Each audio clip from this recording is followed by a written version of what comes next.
that kind of goes into the subject of putting out content that you think is good versus doing things that are just trends. Love this topic. I love this topic. It falls into similar plane. So I think you should start first and talk about, because you're the one that kind of brought this to my attention, for real. So just kind of explain what your take is on it, as far as content creation and stuff. All right. Well, this is like a fan and creator perspective mixed into one. Mm-hmm. And it's not the same that I had when I started at all. When I started, it was just trends. Right. And that's why the content was so bad, but the numbers were somewhat there. Mm-hmm.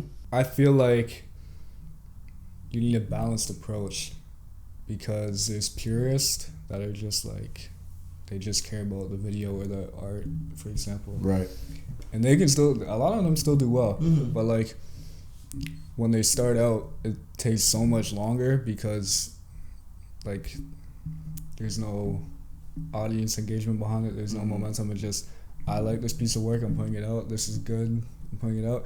And like, say for example, in an industry where they could get 100,000 views a video, they get like 20,000, which is not bad by any means, especially when you're doing something that you enjoy. Right. But I feel like if they just balanced it a little bit more, it'd be perfect. Like, even think about music, when artists are in such like a unique genre, like indie, for example. Right.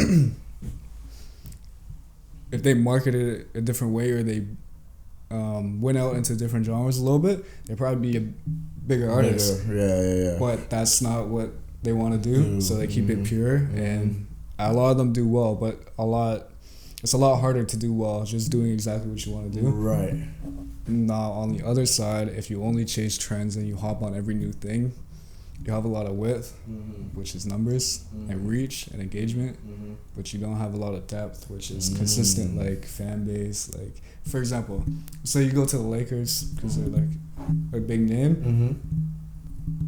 You'll have a lot of people that know you, but you don't have a lot of people that support you. Right. Unless you play really well under that. So it's like, I feel like it's good to balance. Yeah.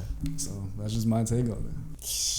Man, you spitting facts this episode, man. I'm spitting a little bit. I'm saying, bro. This guy is moving crazy. Yo. Get some water, bro. You deserve that drink of water, some hydration, bro. Hydration station, yeah.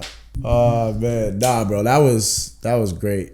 Honestly, I don't even know what to say to top that, for real. Cause that was you basically just said that perfectly. Yeah. Yeah. I'm not trying to gas your head. Nah, I appreciate it, brother. Gas your head top. I appreciate it. But yeah, I mean, I don't know. You got nothing to add to that? Like, that was poetic. Poetic? That was poetic. I'll just say real quick that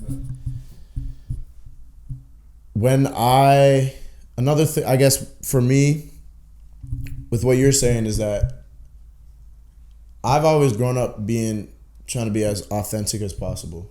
Your tattoo. Or are we not talking about that? What about my tattoo? It says don't be popular, right? Oh, yeah.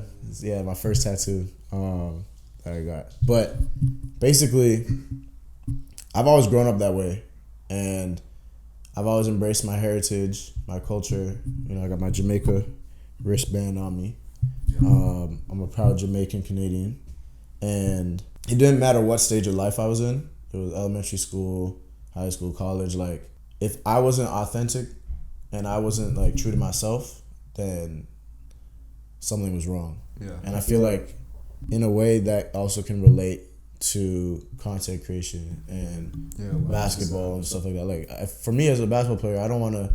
Obviously, I can learn from different people, but I don't want to change who I am. You know, so I think that's just like a great point. And obviously, like you said, on TikTok, it's really hard because there's like a balance that you got to find. Yeah. You know, because I remember there's that one guy. What was that challenge? The June bug challenge.